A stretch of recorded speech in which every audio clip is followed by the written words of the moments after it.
मेरा नाम है नमिता और आज मैं आपको पढ़ाने जा रही हूँ class 9 chapter 1 French revolution. This is very very very important chapter. ये ना सिर्फ आपकी 9th क्लास में आएगा बल्कि ये आपके मास्टर्स तक जाएगा। और क्यों ये इतना इम्पोर्टेंट है? ये इसलिए इतना इम्पोर्टेंट है क्योंकि ये फ्रेंच रेवोल्यूशन ही था जिसने आज जो हमारा समाज है उसकी नींव रखी थी। हमारे समाज में ओवरऑल वर्ल्ड पहले ना तो कोई वोटिंग होती थी, ना कोई किसी को इतना अधिकार था कि वो वोट कर सके, अपना प्रतिनिधित्व चुन सके। कुछ भी नहीं था। लोग अपनी मर्जी से जी नहीं सकते थे, अपनी मर्जी के प्रोफेशन नहीं थे, कुछ नहीं था।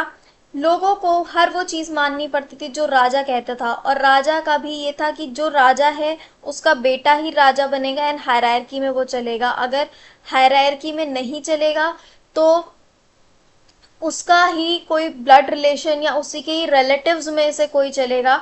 उसको हम बोलते थे मोनार्कियल सिस्टम, और ये बहुत ही क्रूअल सिस्टम था। राजा का जो दिल कर रहा है वो कर रहा है। वो अपनी प्रजा की नहीं सोचता था और प्रजा के ऊपर सिर्फ और सिर्फ टैक्स कर देता था। टैक्स जितना हो सकता था उसको प्रजा के ऊपर डाल देता था कि आपको टैक्स पे करना है, राजा को टैक्स देना है, जिससे कि हम ग्रो करेंगे। बट वो ग्रोथ नहीं होती थी और उससे सिर्फ और सिर्फ राजा अपना पेट भरते थे। तो ये बहुत ही क्रूअल रजीम था। इसी का ही बहिष्कार करने के लिए, इसी के खिलाफ लोगों ने आवाज उठाई सबसे पहले फ्रांस में 1789 में, और वो सक्सेसफुल भी हुए। उनके बाद ही आप देख रहे हो कि आज हम जो हैं, आज हमारा देश जहाँ है, सोच जहाँ है, हम जिस तरीके से आज रहते हैं, वो सब कुछ इस रेवोल्यूशन के बाद से ही हुआ था। आपको पता ही है हमारा देश गुलाम था, ठीक है।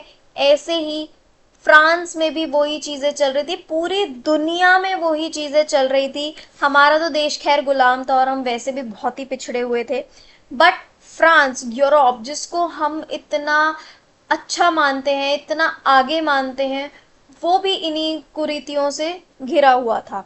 चलो स्टार्ट करते हैं। ये मैंने आपको एक ओवरव्यू दे दिया कि फ्रांस कैसा था और चीज़ें कैसे चलती थी। अब हम स्टार्ट करते हैं अपना चैप्टर। सबसे पहले हम स्टार्ट करते हैं इंट्रोडक्शन से। So introduction of this chapter is कि फ्रेंच रेवोल्यूशन जो था वो स्टार्ट हुआ था 1789 में।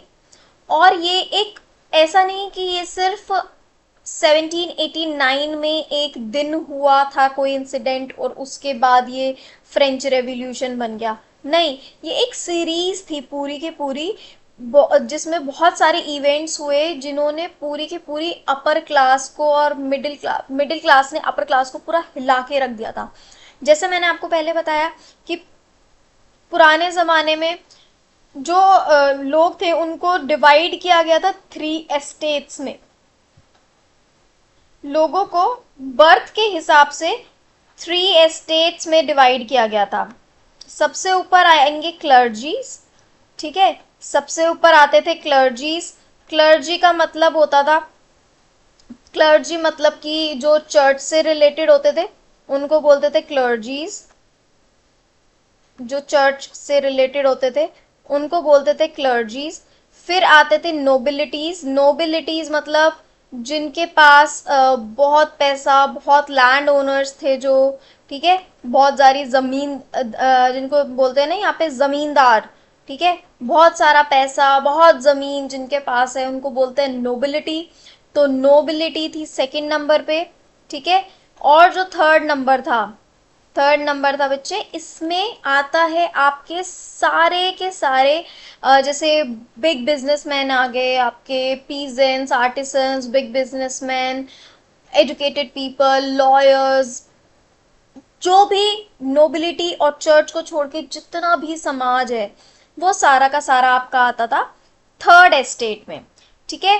तो थर्ड एस्टेट में क्या होता था कि 90% जो लोग थे वो थे पीजेंट्स। थर्ड एस्टेट में 90% आपके पीजेंट हुआ करते थे। पीजेंट्स के पास लैंड अपनी नहीं थी, क्योंकि ज़्यादातर लैंड जो थी वो या तो नोबिलिटी के पास थी, चर्च के पास थी, या फिर जो थर्ड एस्टेट के बिग बिजनेसमैन और मर्चेंट्स हैं उनके पास हुआ करती थी।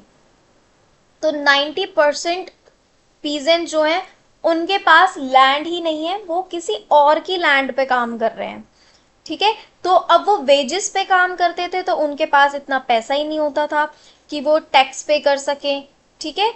तो क्या हुआ था, इस सबसे परेशान होकर कि एक तो उनके पास टैक्स देने को पैसे नहीं है, दूसरी चीज राजा के ऊपर इतना कर्जा चढ़ गया था, इतना कर्जा चढ़ गया था कि वो उसने सोचा कि मैं लोगों को और दबा देता हूँ, लोगों से और टैक्स ले लेता हूँ। और यहाँ पर ना फ्रांस में एक रूल था कि जो दो ऊपर वाली जो क्लर्जी और नोबिलिटी जो थे, वो लोग टैक्स नहीं पे करेंगे। सिर्फ जो थर्ड एस्टेट है, जो थी कॉमन मैन, जिसमें बिग बिजनेसमैन पीजेंट्स वगैरह आते थे, सिर्फ वो ही टैक्स पे करेंगे, बाकी ऊपर वाले वो नहीं टैक्स पे करेंगे। ये यहाँ का रूल था। बट यहाँ पे एक और बहुत अच्छा रूल था फ्रांस में, कि जो राजा है वो अपनी मर्जी से सिर्फ अपना सोच कर टैक्स नहीं बढ़ा सकता था, उसको एक मीटिंग बुलानी पड़ती थी जिसमें वो तीनों एस्टेट के लोगों को बुलाता था, एंड फिर वोटिंग के हिसाब से वो टैक्स बढ़ता था, ठीक है। तो इसमें क्या हुआ था, बट अब आगे आगे हम पढ़ेंगे कि ये जो चीज थी, अब आप सोचोगे कि वोटिंग तो थी, वोटिंग के आधार पर तो वो हो जाएगा, बट इसमें भी एक ट्विस्ट है, वो हम आगे आगे पढ़ेंगे, ठीक है। अभी हम पहले स्टार्ट करते हैं। तो एक सीरीज थी जो पूरा से स्टार्ट हुई, उसमें लोगों ने रिवोल्ट किए, लोगों ने बहुत ही क्रांति करी, लड़ाई झगड़ा किए अगेंस्ट द मोनार्की, ठीक है। उनको राजा से कुछ दिक्कत नहीं थी, उनको राज के राजपाट से दिक्कत थी, मोनार्कियल सिस्टम से पूरे से ही दिक्कत थी, उस इंसान से, पर्टिकुलर इंसान नहीं, बट पूरा ये जो सिस्टम है उस सिस्टम से उनको दिक्कत थी। तो उन्होंने ये रिवोल्ट्स करे बहुत ज़्यादा, और इस रेवोल्यूशन के बाद आइडियाज़ आए। जो आइडियाज़ उन्होंने अपने आगे रखे वो थे liberty, fraternity and equality. Liberty का मतलब फ्रीडम, उनको फ्रीडम मिलनी चाहिए अपना बोलने की, अपना इक्वालिटी की, ठीक है, कि सब लोग समान हैं, सब लोगों को हक है बोलने का, सब लोग अपने हिसाब से काम कर सकते हैं।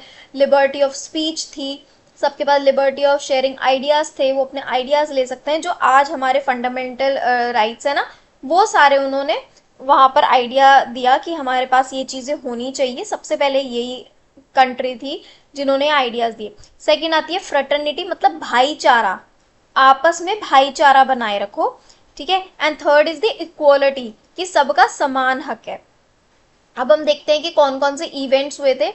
तो event start of the revolution, revolution start हुई थी 1789 में। फिर the middle class leads the movement, जो मिडिल क्लास थे उन्होंने एक चेंज को इनिशिएट किया कि ये चेंज आना चाहिए। जो अपर वाली क्लास थी, नोबिलिटी एंड क्लर्जी, वो थोड़ी डिस्टेबलाइज्ड हो गई, वो थोड़ा हिल गए कि क्या बोल दिया इन्होंने और ये कैसे होगा, ठीक है। The populace rises against the monarchy, लोगों ने रिवोल्ट करना स्टार्ट कर दिया अगेंस्ट द मोनार्की। फिर उन्होंने वहां पर एक बास्टिल का किला हुआ करता था, बास्टिल फोर्ट, उसको पूरा का पूरा डिमोलिश कर दिया, उसको तोड़ फोड़ दिया ऑन 14 जुलाई 1789। फिर बास्टिल जो था वो डेस्पोटिज्म का रिप्रेजेंटेटिव था, कि बास्टिल जो किला था ना, बेसिकली वहां पर वो था इनके हिसाब से, डेस्पोटिज्म होता है जो राजा का राजपाट होता है, क्रूअल राजपाट होता है, उसको डेस्पोटिज्म बोलते हैं, कि अपना हक जबरदस्ती किसी के ऊपर क्रूअल तरीके से आप अपनी ऑर्डर मनवाओ, ठीक है, उसको बोलते हैं डेस्पोटिज्म। तो राजा का जो डेस्पोटिज्म था, उनकी जो क्रूअल्टी थी, वो बास्टिल के किले से दिखती थी। बास्टिल के किले को उसका रिप्रेजेंटेटिव माना था, इसलिए बास्टिल का किला पूरा तहस नहस कर दिया था, क्योंकि बास्टिल के किले में राजा ने एक जेल भी बनाई हुई थी। हालांकि वहां पे सिर्फ 7 ही थे लोग जो जेल के अंदर थे, बट स्टिल वो एक डेस्पोटिक पावर को रिप्रेजेंट करता था, जिससे लोगों ने उसको फोर्ट्रेस को एकदम से डिमोलिश कर दिया। अब जानते हैं कि कॉजेज क्या हुए, ठीक है। अब जानते हैं कॉजेज। तो कॉजेज जैसे मैंने आपको बताया कि French society late 18th century मतलब 1701 से लेके 1799, ठीक है, ये होता है एक सेंचुरी। तो लेट 18th सेंचुरी आपकी आ गई 1760 के बाद, ठीक है। तो 1789 में ओल्ड रेजीम क्या होता था, जो मैंने अभी आपको बताया, देखो क्लर्जी ये रिप्रेजेंट करते थे religious leaders and their influence society. ठीक है, क्लर्जी होते थे जो चर्च वगैरह में लोग होते थे, उनको क्लर्जी बोलते थे। नोबिलिटी जो एरिस्टोक्रेट्स थे और जिनकी गवर्नेंस में रोल था, मतलब कि एरिस्टोक्रेट मतलब जो पैदाइशी रईस होते हैं ना, उनको एरिस्टोक्रेट कहते हैं। एंड जिनका जो राजा से जिनके अच्छे संबंध हुआ करते थे उनको नोबिलिटी बोलते हैं।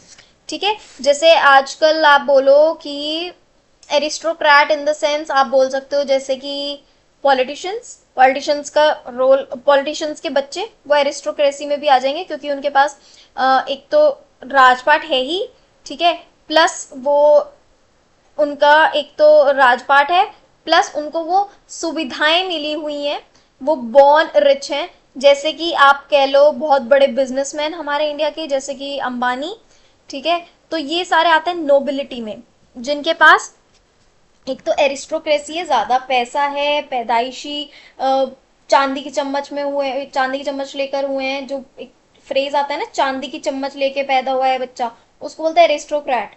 ठीक है, और उनका रोल गवर्नेंस में, मतलब कि उन वो गवर्नेंस में भी वो रखते हैं अपना हाथ। तो मुनार्की सिस्टम जब था तो वो राजा के जो क्लोज वाले लोग होते थे, उन वो वाले लोग सारे नोबिलिटी में आते थे। एंड कॉमनर्स, कॉमनर्स में सोशल ग्रुप्स, प्रोफेशनल्स, पीजेंट्स, ये सब ये मैं आपको बता चुकी हूँ। ठीक है, जो हाई रैंक एडमिनिस्ट्रेशन जैसे कि पॉलिटिशियंस जो मैंने आपको बताया वो नोबिलिटी में आएंगे। ठीक है ना, इसको आप देख लो, थर्ड एस्टेट में comprises of big businessman, merchant, court official, lawyer, peasants, artisan, landless labour and servants, ये सब थर्ड एस्टेट में आते थे। चाहे वो बिजनेसमैन हो, चाहे वो सर्वेंट हो, वो सब थर्ड क्लास में आएगा, थर्ड एस्टेट में आएगा। सो जो फर्स्ट टू क्लासेस थी उनको टैक्स पे करने के लिए मना किया हुआ था। ठीक है, वो टैक्स नहीं पे करती थी, exempted from tax. First two classes were exempted, exempted का मतलब होता है कि उनको मना है टैक्स पे करना, वो टैक्स नहीं पे करेंगी, उनको छूट मिली हुई है टैक्स ना पे करने की। उन्होंने अपने बर्थ के हिसाब से प्रिविलेज एंजॉय किए हुए हैं, बर्थ के बेसिस पे। मतलब अगर तुम नोबिलिटी या क्लर्जी कम्युनिटी में पैदा हो रहे हो तो तुम्हें टैक्स नहीं पे करना, नो मैटर आपने अपनी लाइफ में कुछ अचीव किया या नहीं। बट आप अगर नोबिलिटी क्लास से बिलोंग करते हो या क्लर्जी क्लास से बिलोंग करते हो तो आपको नहीं पे करना।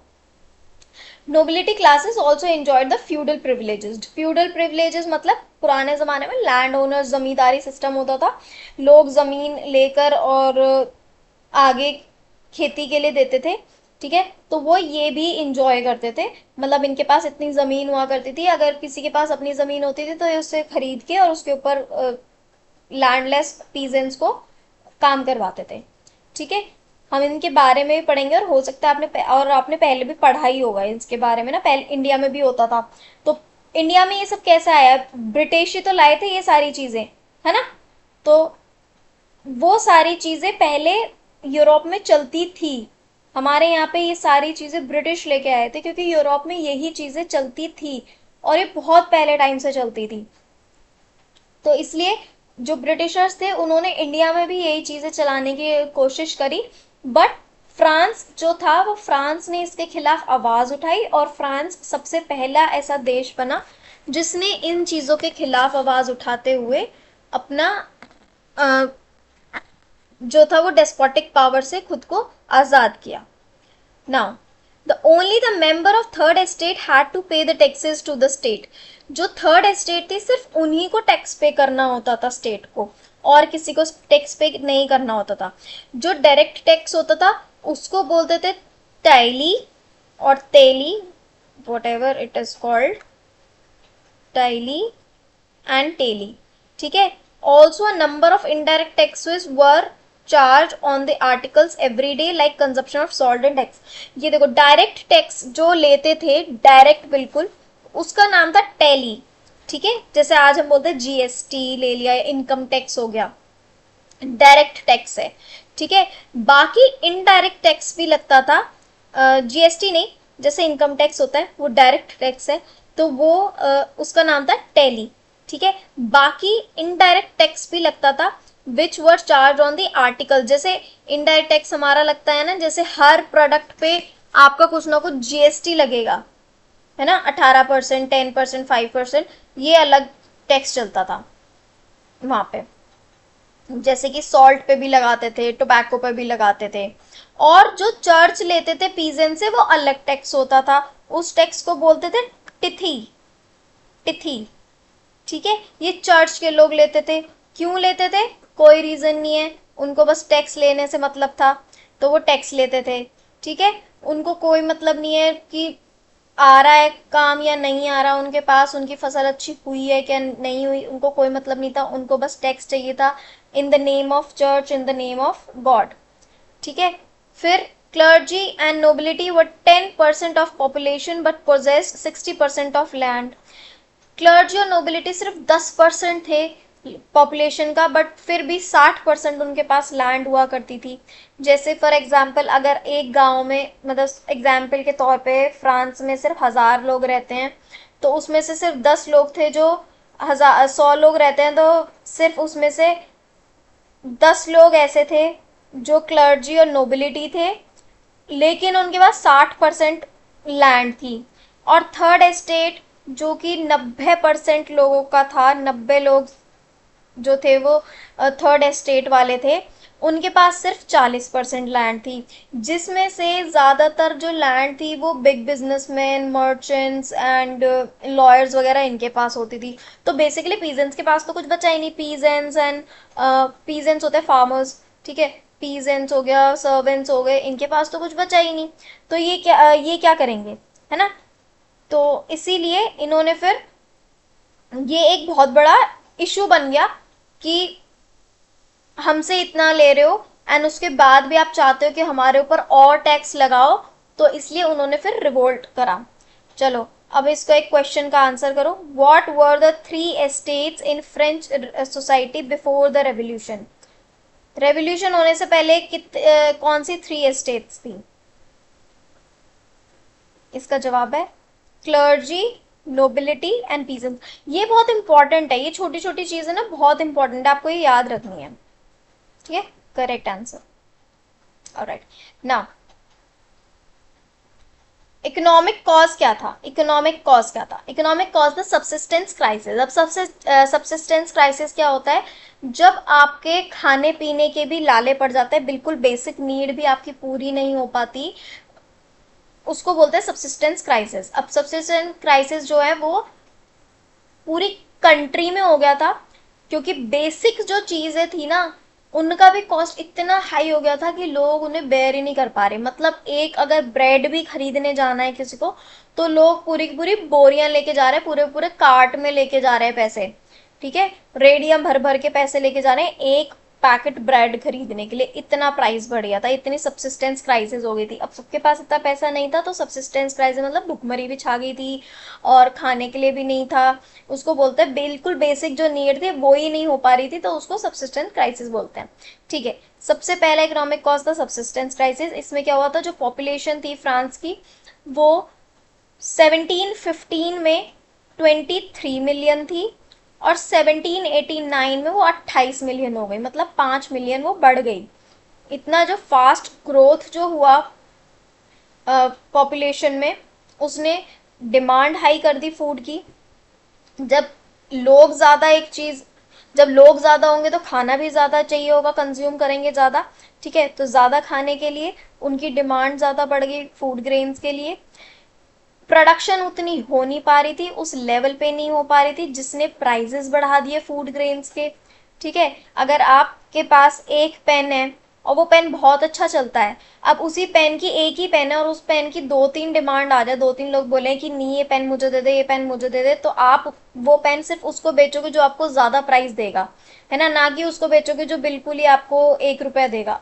जो उस पेन के 10 रुपए देगा आप उसको पेन बेचोगे, है ना। तो सेम यही होने लग गया, जब डिमांड इतनी बढ़ गई, लोग इतने हो गए और फूड की डिमांड उतनी हो गई, बढ़ गई, और जो प्रोडक्शन था वो हो नहीं रहा था, तो जो लोग थे वो सिर्फ उनको दे रहे थे, मतलब इस वजह से प्राइजेस बढ़ गए थे। और प्राइजेस बढ़ने की वजह से जो बिल्कुल ही लोअर क्लास थी जैसे सर्वेंट्स हो गए या फिर पीजन जो डेली वेजेस पे काम करते थे, और उनको डेली वेजेस भी आधी बार मिलती थी आधी नहीं, क्योंकि ड्रॉट पड़ गया था, फेमाइन आ गया था। ठीक है, तो उस वजह से वो लोग खाना नहीं खा पाते थे, तो उनके घर वाले भूखे, वर्कर्स जो थे, वो लेबर जो थी, वो उन्होंने अपनी जो वेजेस थी उनकी, मतलब प्राइजेस बढ़ गए बट उनकी जो वेजेस हैं, जो उनकी डेली की कमाई है, वो बढ़ नहीं रही है, वो उतनी स्टक है। मतलब आप कमा रहे हो 10 रुपए ही, बट अब आपके आटे का जो चार्ज है, मतलब पहले आप एक ब्रेड का पैकेट आप लेते थे 10 रुपए का, अब वो ब्रेड का पैकेट हो गया 50 रुपए का, लेकिन आपकी सैलरी तो 10 रुपए की ही है। आपकी सैलरी है 12 रुपए की, आप 12 रुपए आपके पास हैं और आप 10 रुपए की आप ब्रेड खरीद सकते हो, लेकिन अब प्राइस हो गया 50 रुपए। अब आप कैसे खरीदोगे? आपकी सैलरी तो नहीं बढ़ रही, लेकिन खाने के प्राइस बढ़ गए। और कभी ड्रॉट पड़ गया, एकदम सूखा पड़ गया, कभी अगर बारिश आई तो ओले पड़ गए और पूरा हार्वेस्ट खराब हो गया। अब वो तो जिंदा ही अपने हार्वेस्ट के ऊपर थे, 90% लोग, सॉरी, जो 90% पीजन्स थे, जो पीजन जितने भी थे, वो तो सारे के सारे अपने क्रॉप्स पर ही डिपेंड थे, और उनकी हार्वेस्ट ही खराब हो गई। ठीक है, अब पीजेंट की हार्वेस्ट खराब हो गई तो वो बेचेंगे क्या? दूसरा, जब हार्वेस्ट ही नहीं होगी, फूड ग्रेन ग्रो ही नहीं होगा, तो लोग खाएंगे क्या? फार्मर्स के ऊपर ही तो है, मगर फार्मर्स खेतों में खेती नहीं करेंगे, अनाज नहीं उगाएंगे, तो हम लोग खाएंगे क्या? हम सारे जिंदगी पैक्ड फूड थोड़ी ना खा सकते हैं, है ना? तो इसलिए हमें आटा भी चाहिए, आटा बन ही नहीं रहा है, खराब हो गई क्रॉप्स, तो जितना भी अवेलेबल खाना था उसके प्राइसेस बढ़ गए, जिसने इस चीज को और बढ़ावा दे दिया। लोगों के अंदर और रोष हो गया, और गुस्सा आ गया कि भाई हम खाएंगे कैसे, और ये स्कैरसिटी हो गई फूड ग्रेन्स की, कि आटा है ही नहीं खाने को। ठीक है, जिसकी वजह से जो लोग थे वो बहुत ही ज्यादा परेशान हो गए थे, लोग भूखमरी से मरने लग गए थे, बहुत बुरे हाल हो गए थे। फिर आता है पॉलिटिकल कॉज। पॉलिटिकल कॉज में पॉलिटिकल कॉज में जो लुई द 16 वहाँ का राजा था, वो पावर में आया 1774 में। वो 1774 में आया, और एक एक ये 20 साल का बच्चा था जो पावर में उस टाइम पे आया था, because of that monarchial system ना, कि राजा का बेटा राजा, राजा का बेटा राजा। तो ये राजा का बेटा राजा था, जो सिर्फ 20 साल का था, और 20 साल की उम्र में कोई इतनी समझ तो थी नहीं पॉलिटिक्स की, और ना देश दुनिया की, कि मुझे ये पूरी कंट्री को कैसे संभालना है। तो ये एक तो बर्बन फैमिली से बिलोंग करता है, जो कि बहुत हमेशा से राजाओं की फैमिली रही है, तो इसको लग्जरीज में जीने का बहुत शौक था, इसको आदत थी कि मैं लग्जरीज में जीऊँ, राजा मतलब राजा की तरह रहेगा, लग्जरीज। एंड इसने जो शादी करी वो भी ऐसी लेडी से शादी कर ली, मैरी एंटोनिएट से, ऑस्ट्रिया की प्रिंसेस से, कि वो भी प्रिंसेस थी, उसको भी लग्जरीज में रहने का शौक था। और जब वो ये राजा बने, ये पावर में आए, उस टाइम पे इससे पहले जो राजा था, उन्होंने 13 कॉलोनीज अमेरिका की, जी जो 13 कॉलोनीज थी, उनको हेल्प की थी, मतलब इसी ने। ठीक है, 1 मिनट। ओके, सो जब ये राजा बना तो इसने देखा कि जो ट्रेजर है वो बिल्कुल खाली है। ठीक है, राजा के पास कोई पैसा ही नहीं है, ये देश पूरा कंगाल है, इसने ये देखा। ठीक है, फिर उसके बाद इसने देखा कि इतने सालों की जो वॉर हुई थी, इससे पहले जो राजा थे उनकी, फ्रांस की, बहुत ज्यादा वॉर्स हुई थी, लॉन्ग इयर्स ऑफ वॉर। ठीक है, उनकी बहुत सारी लड़ाइयाँ चली थी, जिससे कि सारा जो पैसा था वो सारा का सारा खत्म हो गया था, और उसके बाद लुई द 16 आए थे। और जब लुई द 16 आए, उन्होंने फ्रांस में उन्होंने, सॉरी, फ्रांस में कह रही हूँ, उन्होंने अमेरिका में लड़ाई हुई थी। सबसे पहले अमेरिका में वॉर हुई थी, अमेरिकन वॉर। तो अमेरिकन वॉर हुई थी 1776 में। ठीक है, तो फ्रांस ने अमेरिका की जो कॉलोनीज थी उनको हेल्प करी, उनको हेल्प करी इंडिपेंडेंस दिलाने में। उनका वॉर किससे चल रही थी? उनकी वॉर चल रही थी ब्रिटेन से। जो ब्रिटेन है ना, जो मतलब ब्रिटिशर्स थे, ब्रिटिशर्स ने जैसे इंडिया को कब्जा में लिया था, ऐसे ही उन्होंने और भी बहुत सारे देश कब्जे में लिए हुए थे।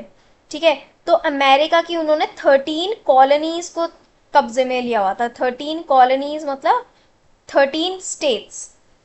पानी के पास जितनी भी 13 स्टेट्स थी, उनके ऊपर जाके बस गए। ये हर जगह ऐसे ही करते थे, अपना काम करने जाते थे कि हम यहाँ पे काम करेंगे, और काम करने के बहाने वहां पे राज करने लग जाते थे ब्रिटिशर्स। तो अमेरिका ने इसके खिलाफ जल्दी आवाज उठा ली और इन्होंने अपनी इंडिपेंडेंस के लिए लड़ाई करी। अब फ्रांस भी ब्रिटेन से नफरत करता था, ब्रिटेन की लड़ाई फ्रांस से भी थी, फ्रांस को ब्रिटेन पसंद नहीं था। तो इन दोनों का कॉमन दुश्मन हो गया अमेरिका का, और फ्रांस का कॉमन दुश्मन हो गया ब्रिटेन। अब ब्रिटेन को हराना था, तो फ्रांस ने अमेरिका की हेल्प करी फॉर टू गेन इंडिपेंडेंस। ठीक है, फ्रांस ने अमेरिका की हेल्प करी, तो बहुत सारे पैसे, 1 बिलियन या ज्यादा, वो सारे 2 बिलियन तक फ्रांस ने अमेरिका को दे दिए फॉर वॉर। ठीक है, to gain independence. America war जीत भी गया, बट अमेरिका वॉर तो जीत गया, लेकिन जो फ्रांस था वो और कर्जे में डूब गया, क्योंकि इसके पास पहले भी पैसे नहीं थे। अब जब लुई द 16 पावर में आया तो उसके पास खजाना नहीं था। ठीक है, और उसमें जब खजाना था नहीं उसके पास, फिर भी उसने अमेरिका की हेल्प करी, जिससे कि वो और कर्जे में डूब गया। तो वो कम से कम 2 बिलियन लिवरे के कर्जे में डूब गया। 2 बिलियन लिवरे का मतलब होता है, ये जो लिवरे है ये पुराने जमाने की फ्रांस की करेंसी हुआ करती थी। ठीक है, तो 2 बिलियन लिवरे के बोझ तले दब गया। अब इसके ऊपर हो गया कर्जा। अब ये क्या करेगा? तो और इसका जो कोर्ट था जिसमें ये रहता था, वर्सैली का कोर्ट, वो बहुत ही एक्स्ट्रावेगेंट कोर्ट था। उसमें एक्स्ट्रावेगेंट मतलब कि बहुत ही आलीशान किस्म का कोर्ट था। उसकी उसकी मरम्मत होना, उसके डेली एक्सपेंसेस होना, उसको बरकरार रखना जैसे कि वो है, उसमें बहुत पैसा खर्च होता था। तो वो कर्जे में डूबता डूबता चला गया, इतना रेगुलर एक्सपेंस होने के लिए कि उसको भी आर्मी की कॉस्ट देनी है, कोर्ट की भी देनी है, गवर्नमेंट ऑफिसर्स, यूनिवर्सिटी, सबको एक्सपेंसेस उसके सबकी चीजों के इतने बढ़ गए थे कि उसने सोचा कि मैं ना टैक्स बढ़ा देता हूँ लोगों के ऊपर। ठीक है, ताकि मेरा ये एक्सपेंस हो जाए, अब मैं अपना मतलब एक्सपेंस पूरा कर सकूं। तो उसने क्या करा? 18th century witness the emergence of social groups termed as the middle class who earn their wealth through overseas trade. ठीक है, फिर मिडिल क्लास ने, जब इसने सोचा कि मैं टैक्स बढ़ा देता हूँ, इसने इसने बुलाई एक मीटिंग। ठीक है, मैं आपको स्टोरी समझा देती हूँ। इसने बुलाई एक मीटिंग। मीटिंग में थे तीनों एस्टेट के लोग। ठीक है, अब तीनों एस्टेट के लोग आ गए। उसमें क्या हुआ, जो पहले के वोटिंग क्या थी कि एक वोट क्लर्जी का, एक वोट नोबिलिटी का, पूरी नोबिलिटी कॉम का, एक पूरी नोबिलिटी क्लर्जी का, और एक वोट पूरा जो 90% जो एस्टेट है, थर्ड एस्टेट, उसका सिर्फ एक वोट काउंट होगा। तो जो थर्ड एस्टेट थी और इनके रिप्रेजेंटेटिव्स आते थे, 300 रिप्रेजेंटेटिव आए क्लर्जी से, 300 आए नोबिलिटी से, एंड 600 आए आपके 600 आए थर्ड एस्टेट से। सो थर्ड एस्टेट वाले ने एक डिमांड रखी कि मुझे, कि हम लोगों को, उनके पास एक डिक्लेरेशन फॉर्म था, एक बड़ा सा उन्होंने लेकर आए, वो पर्चा लिखा हुआ, जिसमें सब लोगों ने लिखा हुआ था कि हमें 1 पर्सन 1 वोट के हिसाब से वोटिंग होगी। क्योंकि अगर ये 1 पर्सन 1 वोट के हिसाब से वोटिंग नहीं करेंगे तो क्लर्जी और नोबिलिटी को तो टैक्स एग्जेम्प्ट ही है, उनको तो टैक्स देना नहीं है। तो अगर जब वोटिंग होगी टैक्स बढ़ाने के लिए तो वो तो हाँ ही बोलेंगे, ताकि कॉमनर्स पे और टैक्स बढ़ जाए। उनको तो कोई फर्क नहीं पड़ता, उनको ना काम करना ना कुछ, और टैक्स इन पे बढ़ता रहेगा। जो गरीब लोग हैं या फिर अमीर भी हैं, बट ये है कि जो मोस्टली गरीब लोग हैं, पीजेंट है, सर्वेंट्स है, वो कहाँ से टैक्स देंगे? ठीक है, तो फिर उसके बाद उन्होंने उनका फिर वो गुस्सा हो गए, थर्ड एस्टेट वाले गुस्सा हो गए क्योंकि किंग ने मना कर दिया था। एंड उन्होंने फिर अपनी अलग पार्टी बना ली थी। चलो, ग्रोइंग मिडिल क्लास, ये रीजंस हैं। ठीक है, the 18th century witnessed the emergence of social groups termed as middle class who earned their wealth through overseas trade from manufacturing goods and professions। एक न्यू टर्म इमर्ज हुई, एक new term बनी, एक नया social group बना 18th century में, जिसने नाम रखा अपना मिडिल क्लास। जो थर्ड एस्टेट थी उन्होंने अपना नाम रख लिया मिडिल क्लास। ठीक है, तो जो मिडिल क्लास थी वो अपनी कमाई करती थी थ्रू ओवरसीज ट्रेड। उस टाइम पे ट्रेड होना स्टार्ट हो गया था, तो ट्रेड के थ्रू वो अपनी अर्निंग करती थी, या फिर गुड्स बना के प्रोफेशन, या फिर अपने प्रोफेशन से वो लेती थी, ठीक है, अर्न करती थी प्रोफेशनली। तो क्या हुआ, दिस क्लास वॉज एजुकेटेड, ये क्लास एजुकेटेड थी, और ये किसी ग्रुप के बारे में नहीं सोचती थी कि कोई अगर प्रिविलेज्ड है, पैदाइशी अगर कोई प्रिविलेज्ड है तो उसको सर्टेन ग्रुप को ये प्रिविलेजेस मिलने चाहिए, ये इन सब में नहीं बिलीव करते थे। दूसरा, ये इस चीज़ों से बहुत इंस्पायर्ड थे कि जो फिलोसफर्स हैं वो कॉफ़ी हाउसेस में या फिर बुक्स के थ्रू चीज़ों को बता रहे हैं, न्यूज़पेपर के थ्रू जो फिलोसफर्स बोल रहे हैं उनके आइडियाज़ से बहुत ज़्यादा इंस्पायर होते थे, ठीक है। और ये अमेरिकन कॉन्स्टिट्यूशन से बहुत इंस्पायर हुए कि क्योंकि अमेरिकन कॉन्स्टिट्यूशन, सबसे पहले अमेरिका आज़ाद हुआ 1776 में सबसे पहले, ठीक है। तो उन्होंने अपना कॉन्स्टिट्यूशन बनाया सबसे पहले। तो कॉन्स्टिट्यूशन जब उन्होंने बनाया उससे इंस्पायर होके उसमें था कि it's guarantee of individual right. American constitution में था कि हर इंडिविजुअल का अपना राइट होना चाहिए, हर इंडिविजुअल फ्री पैदा हुआ है, हर इंडिविजुअल इक्वली पैदा हुआ है, ये था उनका। तो ये एग्जाम्पल था पॉलिटिकल थिंकर्स जो फ्रांस में थे उनके पास। तो उसी से उन्होंने ये बातें बनानी स्टार्ट करी, उन्होंने बुक्स लिखी, उन्होंने पोएम्स गाई, उन्होंने सारी चीज़ें करी, ठीक है। उन्होंने लोगों को समझाना स्टार्ट किया कि आपको फ्रेटर्निटी, लिबर्टी एंड इक्वलिटी के हित में बोलना चाहिए। वो जगह जगह कॉफ़ी हाउसेस में एक दूसरे को वर्ड ऑफ माउथ देते थे, और चौराहे पे खड़े होकर अपने बातें बताते थे रेवोल्यूशन के टाइम पे। जो फिलोसफर थे वो ऐसे कंट्रीब्यूट कर रहे थे अपना रेवोल्यूशन में ताकि लोगों की थिंकिंग चेंज हो, और ये जितना भी मोनार्कियल सिस्टम से और क्लर्जी और नोबिलिटी के सिस्टम से इतने जकड़े हुए हैं, ये सारे अपने आप को थोड़ा ओपन अप करें एंड थोड़ा इक्वालिटी के लिए बात करें, ठीक है। Now philosophers and there contribution in revolution. तो उस टाइम पे फ्रेंच रेवोल्यूशन में तीन बहुत ही महान फिलोसफर्स हुए जिनका नाम हमेशा याद रखते हैं लोग, एंड जिनका नाम आपकी बुक में है, and these names are very very very important. ये आपके ना सिर्फ नाइन्थ क्लास में आएगा, ये आप अगर किसी भी तरह का एग्ज़ाम देते हो, गवर्नमेंट एग्ज़ाम देते हो, या फिर अगर आप टीचर बनते हो, टीजीटी टीचर बनते हो, हिस्ट्री की टीचर बनते हो, तो आपके लिए ये बुक्स के नेम होना और इन ऑथर्स के नेम होना बहुत ज़्यादा ज़रूरी है, ठीक है। तो चलो पढ़ते हैं। सबसे पहले जॉन लॉक।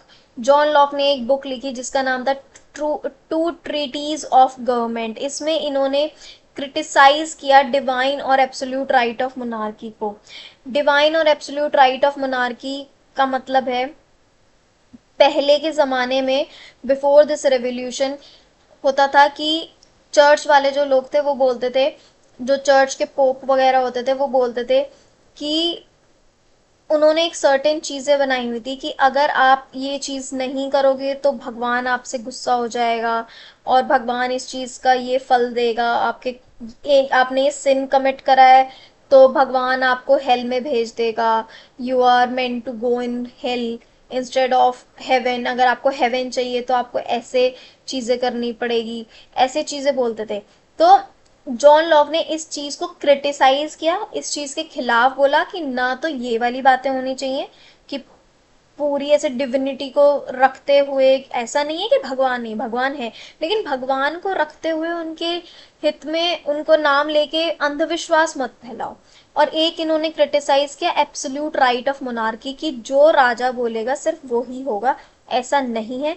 प्रजा का अपना मन है, प्रजा भी है और प्रजा भी पढ़ी लिखी है, प्रजा को भी आता है चीज़ें। तो हमारे पास मोनार्कियल सिस्टम नहीं होना चाहिए, डेमोक्रेसी होनी चाहिए।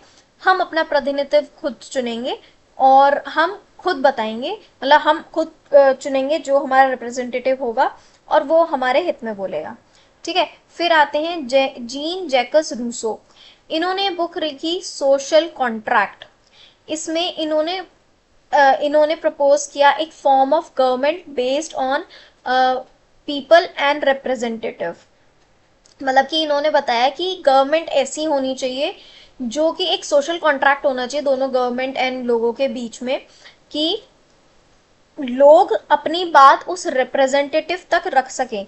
जैसे अब हम अपने निगम पार्षद वगैरह चुनते हैं ना, जैसे आपकी इस पे आपकी जगह का भी कोई एक निगम पार्षद होगा, अगर आपको कुछ भी प्रॉब्लम है, कुछ भी चीज़ें हैं, तो आप जाके उससे कंप्लेन कर सकते हो कि हमें ये हमारे भाई पानी की समस्या है, हमें बिजली की समस्या है, हमारे इस पर्टिकुलर चीज़ की हमें समस्या हो रही है, रोड ठीक नहीं है, हमारी गली ठीक नहीं बनी हुई, तो वो उस चीज पे एक्शन लेगा। ये आपका सोशल कॉन्ट्रैक्ट हुआ बिटवीन पीपल एंड रिप्रेजेंटेटिव। आप अपनी बात रखोगे रिप्रेजेंटेटिव के आगे और वो रिप्रेजेंटेटिव आगे रखेगा बात, और ये हायर चली जाएगी जो उसका मेन पर्सन है जो इस चीज को देखता है, जो भी आपकी प्रॉब्लम है। फॉर एग्जाम्पल पानी की प्रॉब्लम, अगर आपने बोला अपने एमएलए से या फिर अपने निगम पार्षद से, आपने बोल दिया कि हमारे यहाँ पे पानी नहीं आता, तो जो उस पानी को देखता होगा, आपका रिप्रेजेंटेटिव उस तक बात पहुंचाएगा और आपके यहाँ पे पानी की समस्या हल कराएगा।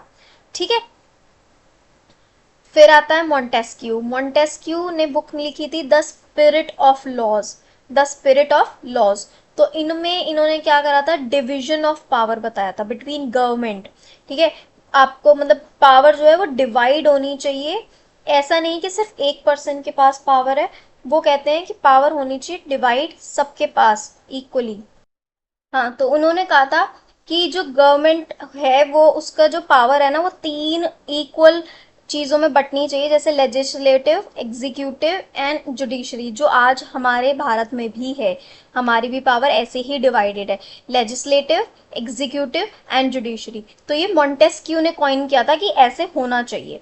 ठीक है। फिर आते हैं the outbreak of revolution. Revolution हुई कैसे, तो रेवोल्यूशन का होने का कारण मैंने आपको बता दिया, रेवोल्यूशन के कॉजेस बता दिए। अब देखते हैं कि रेवोल्यूशन हुई कैसे, आउटब्रेक कैसे हुई। मैंने आपको पहले बताया था लुई द 16 ने एक असेंबली बुलाई of state general to pass his proposal to increase tax. ये इसने रखी थी 5 मई 1789 को। फिर फर्स्ट और सेकंड के 300 मेंबर और थर्ड स्टेट के 600 मेंबर थे, ये भी मैं आपको बता चुकी हूँ।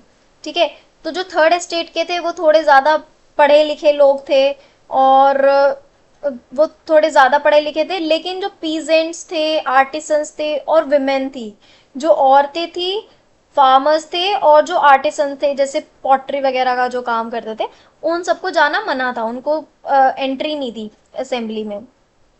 और ये असेंबली हुई थी वर्सेलिस में ही। ठीक है। जो राजा का जो हमने बोला ना कि उसमें बहुत एक्स्ट्रावेगेंट कोर्ट था, उसी के कोर्ट में, वर्सेली के कोर्ट में ही ये मीटिंग रखी गई थी। ठीक है। तो जो इन्होंने क्या करा, थर्ड एस्टेट ने अपना वोटिंग का हक मांगा, राजा ने रिजेक्ट कर दिया, तो वो प्रोटेस्ट में बाहर चले गए, वॉकआउट कर गए थर्ड एस्टेट के लोग। ठीक है। 20th ऑफ जून 1789 को जो थर्ड एस्टेट के रिप्रेजेंटेटिव्स थे, उन्होंने एक मीटिंग बुलाई in the indoor tennis court. ठीक है। इन द ग्राउंड ऑफ वर्सली, वर्सली के ही इंडोर टेनिस कोर्ट में मीटिंग बुलाई और खुद को नेशनल असेंबली घोषित कर दिया। ठीक है, कि हम भाई नेशनल असेंबली है और हम ड्राफ्ट करेंगे कॉन्स्टिट्यूशन फ्रांस का, इनके बस की नहीं, हम करेंगे। एंड उस कॉन्स्टिट्यूशन का मेन मकसद सिर्फ ये था कि ये जो राजा है ना, इसकी पावर को लिमिट करना है हमें। अब क्या हुआ, एक था नोबिलिटी का एक पर्सन था मीराबेव, और एक था एबिसेस जो एक प्रीस्ट था, मतलब क्लर्जी था। उन्होंने ये थर्ड एस्टेट को लीड किया, थर्ड एस्टेट को बोला कि हाँ हाँ तुम ये बनाओ, ये होना चाहिए, क्योंकि वो वो भी इसको थोड़ा गलत ही मानते थे। वो मानते थे कि थर्ड एस्टेट जो है वो सही बोल रही है। सो नेशनल असेंबली जैसे बिजी थी अपना कॉन्स्टिट्यूशन ड्राफ्ट करने में, ये नेशनल असेंबली बोला, उसी टाइम जो रेस्ट ऑफ द फ्रांस था, बाकी जो फ्रांस था, वो काफ़ी ट्रबल में आ चुका था। बहुत भयानक सर्दी पड़ गई और जो फूड क्रॉप्स थी वो बिल्कुल ही तहस नहस हो गई, जिससे कि जो प्राइजेस थे फूड के वो बहुत ज़्यादा इंक्रीज हो गए। जो बेकर्स थे, जो मतलब ब्रेड बनाते थे, उनको मिल गया बहुत सारा क्योंकि अब उनके पास लिमिटेड चीज़ें हैं, तो वो अपना प्रॉफिट बनाने देने के चक्कर में बहुत हाई उन्होंने प्राइस रख दिया, अपना प्रॉफिट बना रहे थे और बहुत ही हाई कर दिया। ठीक है, लोग घंटों खड़े रहते थे बेकरी के बाहर, औरतें खड़ी रहती थी मेनली तो, एंड बहुत गुस्से में खड़ी हुई हैं, घंटे हो गए, 5-5 घंटे हो गए, वो ब्रेड लेने ही खड़ी हुई हैं और ब्रेड ही नहीं मिल रही है, ऐसा हाल हो गया था। फिर उसी टाइम पर जो किंग था, ठीक है, किंग ने ऑर्डर कर दिया टू मूव इनटू पेरिस, अपने जो सिपाही वगैरह थे उनको बोल दिया कि पेरिस में घुस जाओ। अब लोगों को लगा कि ये किंग ना हमें मरवाने के लिए पेरिस में भेज रहा है लोगों को, बट उनने देखा था कि लॉन्ग क्यूज लगी हुई हैं, तो इन चीज़ों को संभालने के लिए उन्होंने भेजा था। बट लोगों को थोड़ी मिसअंडरस्टैंडिंग हो गई या क्या हुआ, तो लोग बड़े गुस्से में आ गए और उन्होंने बास्टिल का किला ही तहस नहस कर दिया ऑन 14 जुलाई 1789। ठीक है, कंट्री साइड मतलब शहर से दूर, गांव वाली जो साइड होती है, कंट्री साइड में रूमर्स फैल गए कि जो ये लॉर्ड्स हैं, हाँ, जो ये लॉर्ड्स हैं ये अपने गैंग्स को बुला के ना हमारी जो राइप क्रॉप है इनको बिगाड़ने वाले हैं, इनको तहस नहस करेंगे। लॉर्ड्स कौन होते हैं? लॉर्ड्स देखो, लॉर्ड्स होते हैं जमींदार। ठीक है, जो जो जिनके पास जमीन दूसरों की ले लेके जो बनाते हैं ना, उनको बोलते हैं लॉर्ड्स, कि तुमने इसकी जमीन पर तुम काम कर रहे हो। ठीक है, उसको बोलते हैं lords of the manor. Manor मतलब आपकी जमीन। ठीक है, lords of the manor were on their way to destroy. ये खबर फैल गई कि जो जमींदार है उन्होंने अपने गुंडों को बोल दिया है, अपने हायर्ड गुंडों को, कि भाई इनकी जाके ना क्रॉप खराब कर दो। ठीक है, एक बारी मैं मैनर का मतलब दोबारा बताती हूँ आपको।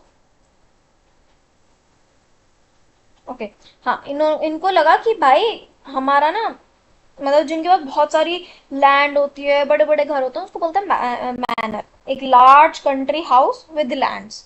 ठीक है, जैसे कि एक मैनर, फॉर एग्जांपल, जैसे आपने देखा होगा एक छोटा सा घर बना हो, उसके आसपास बहुत सारा लैंड है और वो सारा एक ही बंदे का, उसको बोलते हैं मैनर। ठीक है, और वो होता था लॉर्ड का, उसको बोलते थे, जो इसका मालिक होता है उसको बोलते थे लॉर्ड्स। तो उस जो घर के आसपास वाली जो जमीन थी, ठीक है, बड़ा सा घर और उसके आसपास वाली जो जमीन थी उसके ऊपर जो खेती करते थे, लॉर्ड उनको हायर्ड गुंडों से खराब करवाने वाला है, ये रूमर फैल गया पूरे कंट्री साइड में। इस फियर से, इस डर से, जो फार्मर्स थे उन्होंने लोगों के जो नोबल्स थे ना, उनके घरों को तहस नहस करना स्टार्ट कर दिया, उनके घर में रखे हुए अनाज की बोरियों को लूट लिया और उनके डॉक्यूमेंट्स जला दिए, उनके रिकॉर्ड्स जला दिए, सारी चीज़ें तहस नहस कर दी। जो नोबल्स थे, बहुत सारे नोबल्स तो भाग गए अपने घर से, वो दूसरी दूसरी कंट्रीज में जाके बस गए, जो आसपास की कंट्रीज जैसे पर्जिया हो गई, ऑस्ट्रिया हो गई, इन सारी कंट्रीज में जाके बस गए। ठीक है, क्योंकि उनके पास पैसा था, वो बच सकते थे, वो चले गए। बाकी जो लुईस 16 था, उन्होंने इतना ज्यादा जो तहस नहस हुई थी, उसको देखते हुए लुई 16 ने फाइनली नेशनल असेंबली को मान लिया, नेशनल असेंबली को रिकॉग्नाइज कर दिया कि हाँ ये एक लीगल असेंबली है, और उसने कॉन्स्टिट्यूशन को एक्सेप्ट कर लिया।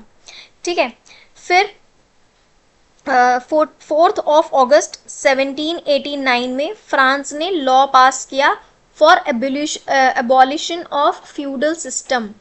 ठीक है, उसने एक फ्रांस ने एक लॉ पास किया जिसमें उन्होंने ये जो जमींदारी सिस्टम था उसको ख़त्म करने को बोला और टैक्स सिस्टम को ख़त्म करने को बोला, कि ये जो टैक्स आप हमारे ऊपर लगाते हो ये सारी चीज़ें आप ख़त्म करो।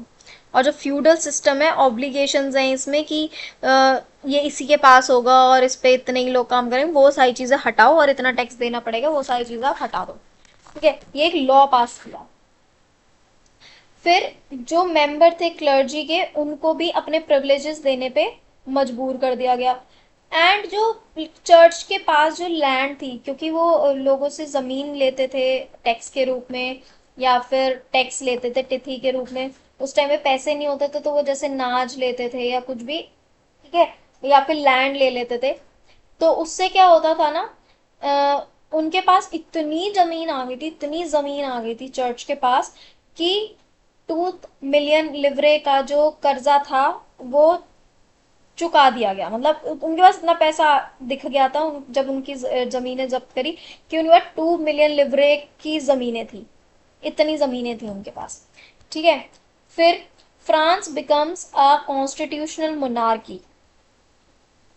फ्रांस एक कॉन्स्टिट्यूशनल मोनार्की बन गया। अब मोनार्की अभी भी है, ठीक है, डेमोक्रेटिक नहीं हुआ ये, अब भी मोनार्की है, बट एक कॉन्स्टिट्यूशनल मोनार्की, अभी कॉन्स्टिट्यूशन के हिसाब से चलेगी। तो नेशनल असेंबली जो है उन्होंने अपना कॉन्स्टिट्यूशन ड्राफ्ट किया 1791 में। बहुत मज़ेदार बात है कि 1791 में इन्होंने कॉन्स्टिट्यूशन ड्राफ्ट किया, लेकिन इनकी औरतों ने जो सबसे पहला वोट किया, औरतों ने वो किया 1946, just 1 year before our independence. इतना 150-200 साल का गैप, ठीक है, इन्होंने 150-200 साल का ये जो गैप रखा है, इतने साल लग गए औरतों को अपना हक मिलने में, सोचो। और जबकि जब इंडिया आज़ाद हुआ था तो इंडिया ने अपना आज़ादी के टाइम पे जो कॉन्स्टिट्यूशन ड्राफ्ट किया, आज़ादी मिल गई, 1950 में कॉन्स्टिट्यूशन लागू हुआ है, 1950 में ही औरतों को हक मिल गया। 1951 में औरतों ने अपना वोटिंग देना स्टार्ट भी कर दिया। देख लो, हम ही इनसे अच्छे हैं। चलो, अब जो पावर्स थी वो डिफरेंट इंस्टीट्यूशन पे असाइंड हो गई, जैसे कि ऊपर फिलोसफर मोंटेस्क्यू ने बताया था पावर होनी चाहिए 3 ग्रुप्स में, लेजिस्लेचर, एग्जीक्यूटिव एंड जुडिशरी। तो उन्होंने ये करा, ठीक है, उन्होंने अपने रिप्रेजेंटेटिव चुने एंड उन्होंने ये पावर जो है वो 3 हाथों में डाल दी। अब क्या होता है, the Constitution of 1791 gave the power of making laws in the hands of National Assembly, which was indirectly elected. जो कॉन्स्टिट्यूशन था ना, ये मोनार्की क्यों है, ये इसलिए है क्योंकि लॉ बनाने की जिम्मेदारी, जो पावर है, वो नेशनल असेंबली के हाथों में है। और नेशनल असेंबली डायरेक्टली इलेक्टेड थी ही नहीं, वो इनडायरेक्टली थी। वो उस गुस्से में, उस रोष में बनी हुई एक असेंबली थी। जब ये लोग बाहर निकल गए थे उस गुस्से में उन्होंने अपनी एक असेंबली बनाई, उसमें उन्होंने लड़ाई वगैरह करी और राजा ने मान लिया। बट लोगों ने नहीं चुना हुआ था इसको, नेशनल असेंबली को, है ना। National assembly was elected by group of electors which were chosen by the elective active citizens. मतलब सिर्फ जो एक्टिव सिटीजन थे, सिर्फ उन्होंने ही अपना नेशनल असेंबली के इलेक्टर्स को चुना। मतलब पहले एक्टिव सिटीजन्स कौन होते थे, एक्टिव सिटीजन उन्होंने रखा जो 1971 का जो इनका कॉन्स्टिट्यूशन था उनके हिसाब से एक्टिव सिटीजन्स कौन थे, सिर्फ वो आदमी जो 25 साल के हैं, जो टैक्स पे करते हैं, और वो इतना टैक्स पे कर सकते हैं कि 3 दिन की लेबर वेज निकल जाए जिसमें। फॉर एग्जाम्पल, वो अगर कोई आदमी जितना मर्जी कमा रहा है और लेबर की वेज है 10 रुपए पर दिन, अगर वो 30 रुपए टैक्स दे सकता है, उसकी 3 दिन की तनख्वाह दे सकता है टैक्स के रूप में, तो वो एलिजिबल है वोटिंग के, वो एक्टिव सिटीजन है, अदरवाइज नहीं है। अब इसमें मेन बात है, active citizen comprise only man, only man, ठीक है। विमेन और बच्चे वो अब भी पैसिव थे, और वो मैन जो टैक्स नहीं पे कर सकते थे इतना और 25 साल से नीचे थे, वो सब पैसिव सिटीजन थे और उनको कोई हक नहीं था वोटिंग राइट का। फ्रांस का कॉन्स्टिट्यूशन उस टाइम पे कैसा था, फ्रांस का कॉन्स्टिट्यूशन जो स्टार्ट हुआ है वो हुआ है declaration of the right of the man and citizen, declaration of the rights of man and citizen. मतलब ये कॉन्स्टिट्यूशन के स्टार्टिंग में लिख दिया राइट्स ऑफ मैन। क्यों, औरतों को हक नहीं है, बच्चों को हक नहीं है, सिर्फ आदमियों को ही हक है। जो राइट था वो, मतलब उनके पास राइट्स नहीं थे, ठीक है। उन्होंने लिखा था कि कॉन्स्टिट्यूशन, एक जो इनका कॉन्स्टिट्यूशन था वो स्टार्ट हुआ था declaration of the right of the man and citizen. तो इससे क्या हुआ, मतलब एक तो ये मैन एंड सिटीजन, यही बहुत खतरनाक चीज है, मैन एंड सिटीजन। क्यों भाई, और लोग नहीं है, विमेन नहीं है, तो विमेन इससे बहुत ही ज्यादा एजिटेटेड हो गई थी। बहुत सारी ऐसी विमेन थी जो जिन्होंने इसके खिलाफ बहुत प्रोटेस्ट किए थे। ठीक है, फिर आता है rights such as right to life, freedom of speech, freedom of opinion, equality before law were given to each human being by birth and could not be taken away. इसमें ये था कि ये जो राइट्स है, right to life, freedom of speech, freedom of opinion, equality before law, ये सारे human being के बर्थ राइट है और इनको कोई भी नहीं छीन सकता। इसके इस कॉन्स्टिट्यूशन में ये लिखा हुआ था। ठीक है, फिर था it was the duty of the state to protect each citizen natural right, और ये स्टेट की ड्यूटी बनती है कि एक मतलब हर सिटीजन का नेचुरल राइट प्रोटेक्ट करके रखे, हर सिटीजन को ये राइट तो मिलना ही मिलना चाहिए। ठीक है, अब हर सिटीजन का इसमें आदमियों से मतलब है, औरतों से नहीं है। ठीक है, इस बात को ध्यान रखना। अब पॉलिटिकल सिंबल्स थे कुछ। ठीक है, जैसे कि ब्रोकन चेन, टूटी हुई चेन था, मतलब टूटी हुई चेन आपकी बुक में आप देखना, एक हथकड़ी बनी होगी टूटी हुई। ठीक है, जो था जिसका मतलब था act of becoming free. Bundle of rods and phases, rod की बंडल थी, उसका मतलब था स्ट्रेंथ लाइज इन यूनिटी, जो हमने कहानी सुनी थी ना, एक लकड़ी दी तो तोड़ दी और आठों लकड़ियां इकट्ठी करके बोला तोड़ने को तो नहीं तोड़ पाए, वो। ठीक है, फिर है eye with a triangle radiating light, एक ट्राइंगल में आंख बनी हुई है जिसमें लाइट रेडिएट होती है, उसका मतलब है all seeing eyes stand for knowledge, जितनी भी आंखें हैं जिनमें चमक है, उसका मतलब जो भी आंखें देख सकते हैं वो नॉलेज के लिए बनी है, इनको नॉलेज दो। ठीक है, जो स्केप्चर था वहां पे उसका मतलब था रॉयल पावर, स्केप्चर आपकी बुक में बना हुआ है। ठीक है, उसमें देखना एक रॉयल पावर, मैं आपको एक मिनट दिखाती हूँ आपकी बुक में जो बना हुआ है, एक मिनट। ये देखो, ये होता है स्केप्चर। ठीक है, ये आई, ट्रायंगल में जो आई रेडिएट कर रही है लाइट, वो। ठीक है, स्नेक बाइटिंग इट्स टेल, एक ऐसे राउंड सा बना हुआ है। ठीक है, एक मिनट, ऐसे राउंड सा कुछ बना हुआ है, इसमें स्नेक अपनी टेल को खा रहा है। ठीक है, उसको बोलते हैं, ऐसे रिंग को बोलते हैं सिंबल ऑफ इटर्निटी। ठीक है, जो एक रिंग है वो ना तो बिगनिंग है कहीं की, ना ही एंड है, सिंबल ऑफ इटर्निटी, ना तो इसका कोई अंत है ना शुरुआत है। ये कैप, इसको बोलते हैं रैड फ्रिंगियन कैप, इस कैप को पहनते थे स्लेव्स जब वो फ्री हो जाते थे। ठीक है, जब वो स्लेव आज़ादी मिल जाती थी उनको, जब वो ये वाली कैप पहनते थे।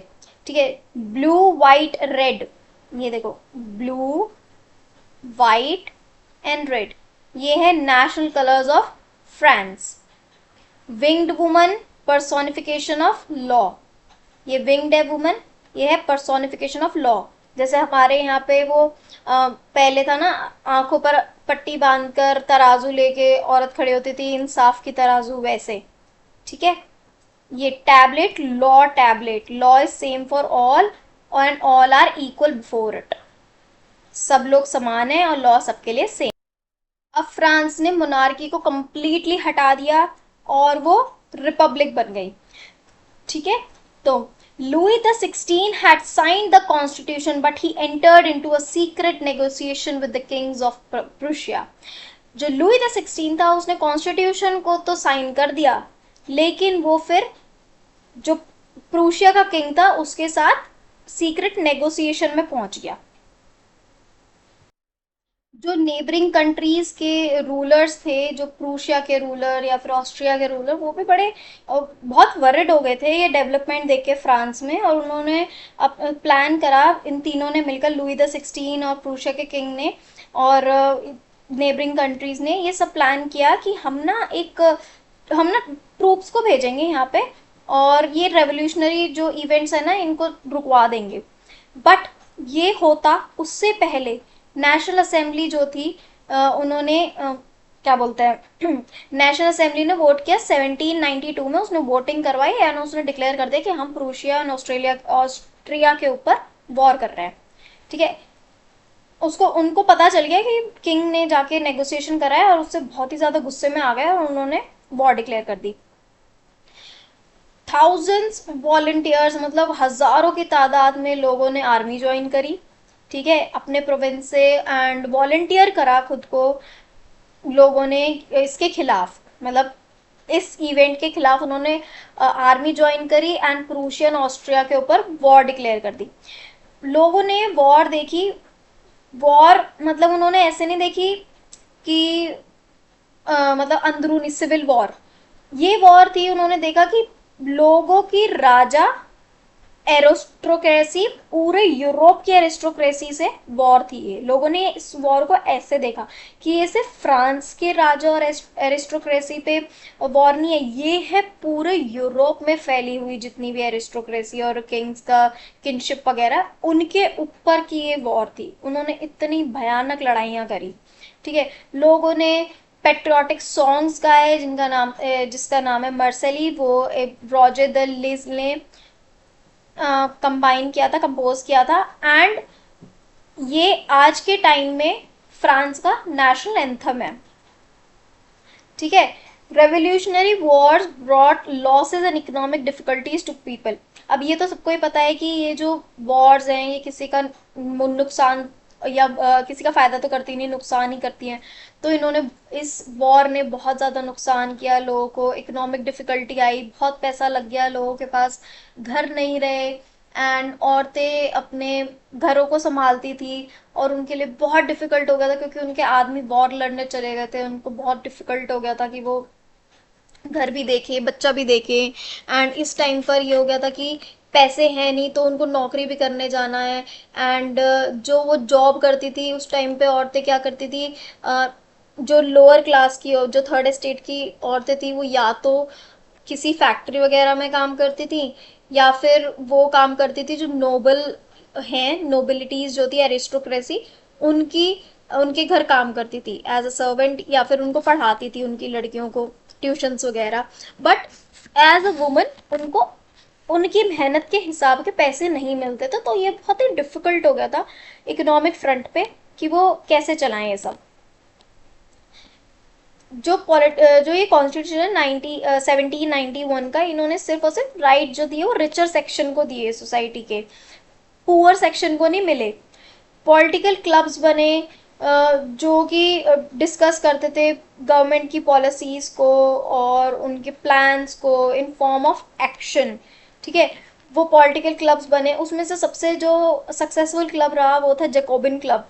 तो जेकोबिन क्लब जो था उसके मेंबर्स ज़्यादातर लेस प्रॉस्परस थे क्योंकि कॉन्स्टिट्यूशन ने राइट दिए थे रिचर सेगमेंट को। इसको देख के जो जेकोबिन क्लब था उन्होंने लोअर प्रॉस्पर जो लेस प्रॉस्परस थे सोसाइटी में उनको हक दिलाने के लिए क्लब बनाया।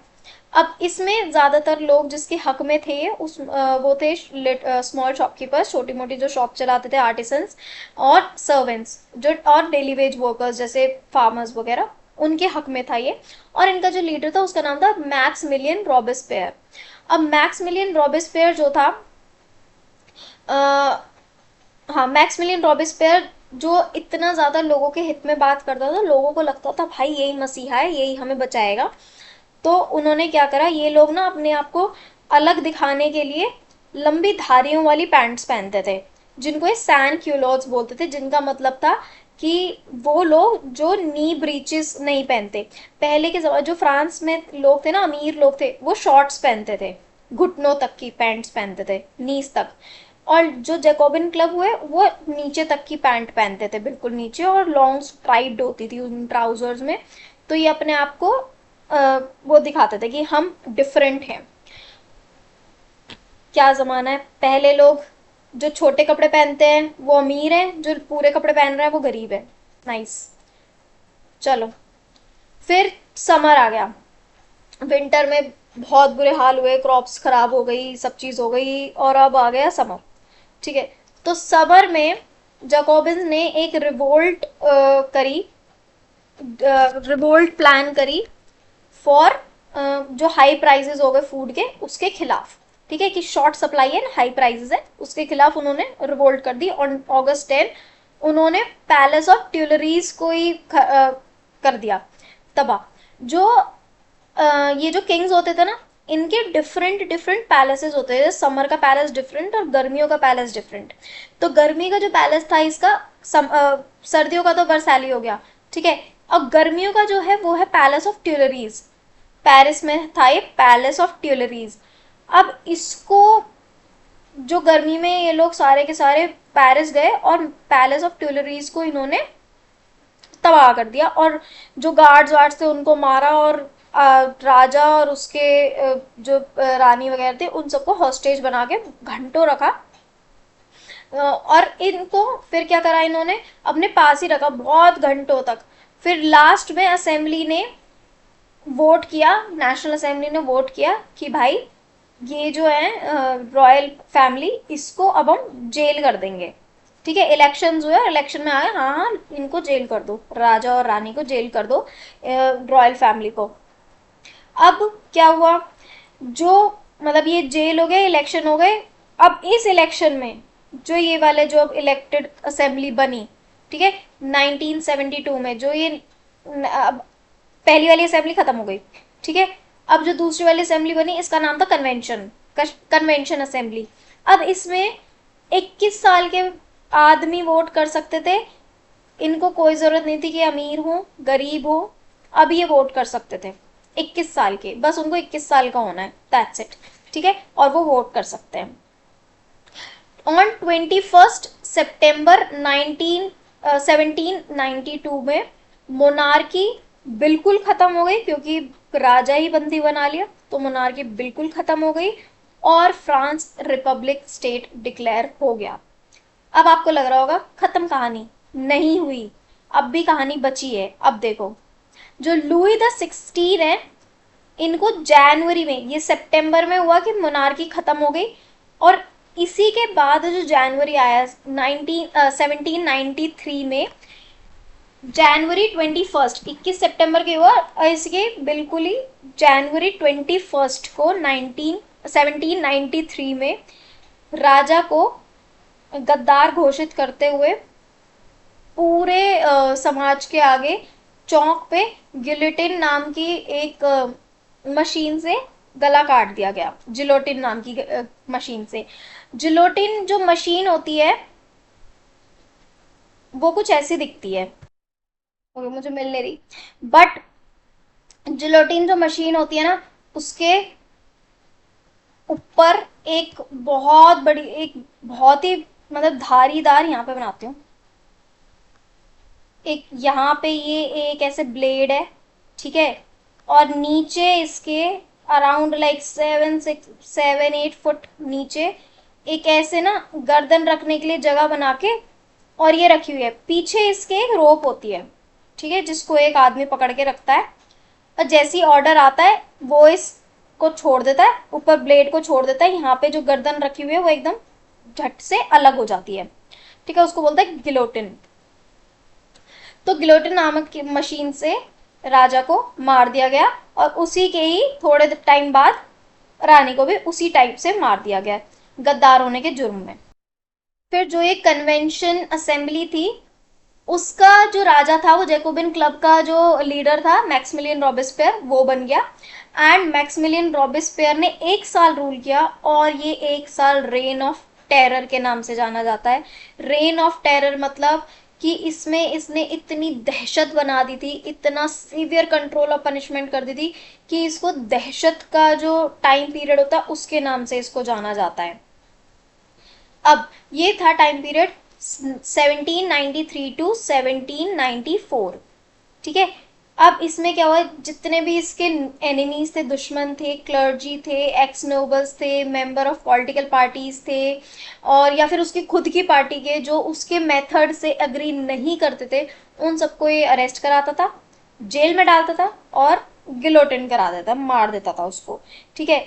इसने ब्रेड और मीट पे रैशनिंग कर दी, इसने रैशनिंग कर दी, जैसे कि अगर किसी के घर में 5 लोग हैं तो इसने कर दिया कि तुम 5 ही रोटी खाओगे, इससे ऊपर तुम नहीं खाओगे, तुम्हें इतना ही किलो, तुम्हें आधी किलो ही मीट मिलेगा, उससे ऊपर नहीं मिलेगा, ठीक है। अब चाहे उसमें तुम्हारा गुजारा हो चाहे ना हो, इसने ये रूल रख दिया कि ये रूल है, तुम्हें इतना ही मिलेगा, ठीक है।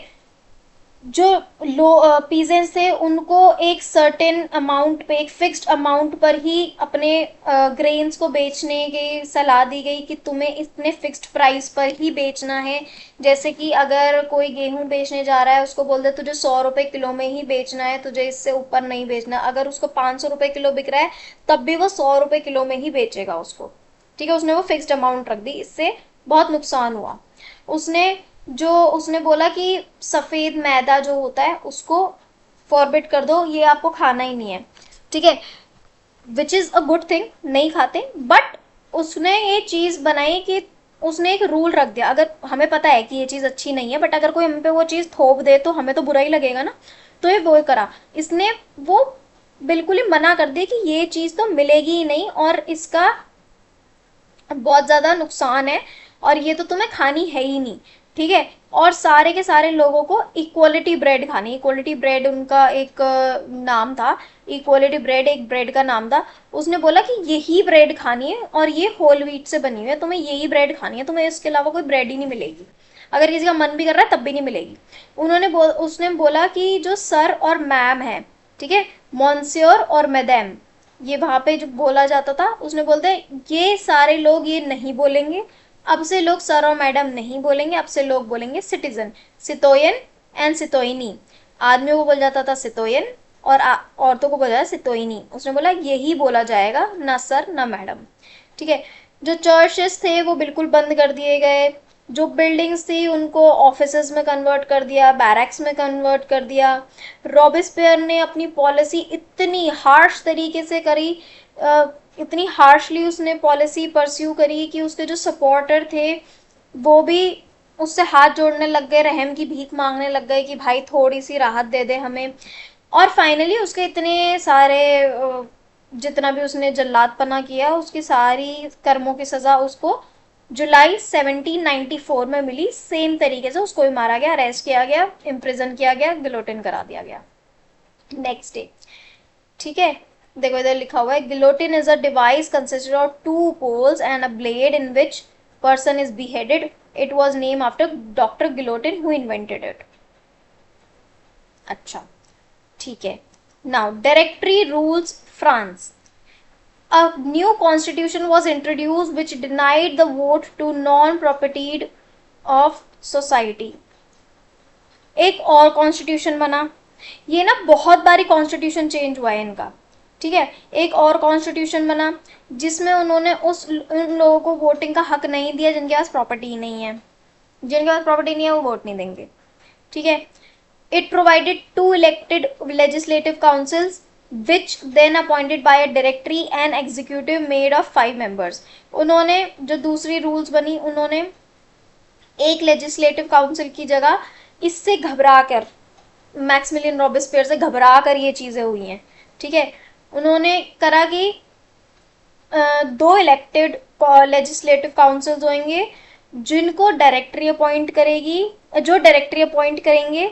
ठीक है, और फिर एक एग्जीक्यूटिव होगा, एग्जीक्यूटिव बॉडी बनेगी जिसमें 5 मेंबर्स होंगे। ठीक है, तो बातें जो हैं वो इधर से ऐसे घूम के चलेंगी, लेजिस्लेटिव, डायरेक्टरी, लेजिस्लेटिव बनाएगी डायरेक्टरी, फिर एग्जीक्यूटिव बनेंगे जिसमें 5 मेंबर होंगे, एक एक नहीं 5। ठीक है, the directors often clash with the legislative council who then sought to dismiss them. पर ये डायरेक्टर की लेजिस्लेटिव काउंसिल से बहस वहस हो जाती थी और ये डिसमिस हो गया। ये पॉलिटिकल इंस्टेबिलिटी देखकर एक ये पॉलिटिकल इंस्टेबिलिटी देखी फ्रांस में एक मिलिट्री डिक्टेटर ने जिसका नाम था नेपोलियन बोनापार्ट। ठीक है, अब ये भाई अलग ही हैं, इनके बारे में भी पढ़ते हैं, इनके बारे में भी पढ़ेंगे। उससे पहले हम पढ़ते हैं विमेन रेवोल्यूशन। अभी तक आपने देखा कि आदमियों का रेवोल्यूशन चल रहा है, सब चीज़ आदमी आदमी आदमी। ठीक है, आपके जो कॉन्स्टिट्यूशन है उसमें भी आदमी है। अब आते हैं विमेन ने क्या करा। विमेन ने घर संभालने के साथ साथ रेवोल्यूशन विमेन ने भी किया। विमेन बहुत एक्टिव थी, बहुत एक्टिवली पार्टिसिपेट किया इन्होंने रेवोल्यूशन में, बिल्कुल स्टार्टिंग से पार्टिसिपेट कर रही थी। उन्होंने ये बोला, उन्होंने सोचा कि अगर हम इन्वॉल्व होंगे तो ये ना रेवोल्यूशनरी गवर्नमेंट को प्रेशराइज करेगी कि कुछ चीज़ हमारी ज़िंदगी सुधारने के लिए बना दे, कुछ मेजर्स हमारी ज़िंदगी सुधारने के लिए भी ले ले। जो ज़्यादातर वुमेन जो थी वो थर्ड एस्टेट को बिलोंग करती थी।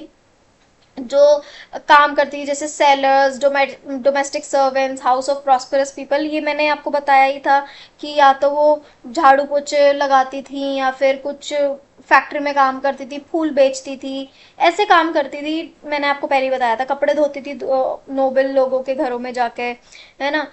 इनके पास एजुकेशन नहीं थी, जॉब ट्रेनिंग नहीं थी। कुछ विमेन के पास थी, कुछ विमेन के पास थी, और ज़्यादातर नोबल जो थे उनको, नोबल वाली जो लड़कियां थी ना, जो नोबिलिटी को बिलोंग करती थी, उनको हक था कि वो पढ़ाई करें। कुछ जो इसमें बिजनेसमैन और लॉयर्स वगैरह थे, जब उनकी सोच बदली तो उनके घर वाले भी उनको पढ़ाने लग गए, बट ज़्यादातर ये नोबल वाली जो लेडीज थी उन्हीं को हक था पढ़ने का, और इनको भी पढ़ाया सिर्फ इसलिए जाता था ताकि इनकी शादी हो जाए, दैट्स इट। ठीक है, तो most women did not have access to education, ज़्यादातर वुमेन के पास एक्सेस नहीं था एजुकेशन और जॉब ट्रेनिंग का।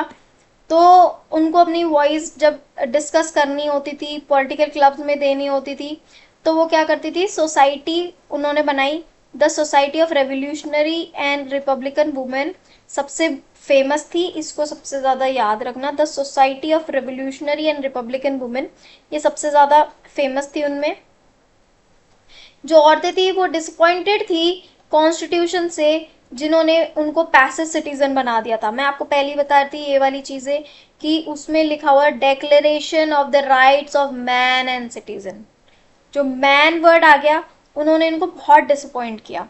ठीक है, उन्होंने अपने वोटिंग का हक मांगा, उन्होंने बोला कि हमें भी असेंबली में एक पॉलिटिकल ऑफिस होल्ड करने की जगह दो, हम भी डिजर्व करते हैं कि हम भी कोई रिप्रेजेंट कर सकें, हम भी डिजर्व करते हैं कि हमारी जगह हो यहाँ पर। उन्होंने बोला जो the revolutionary government did introduce laws that help improve, जो रेवोल्यूशनरी गवर्नमेंट थी उन्होंने, एक मिनट,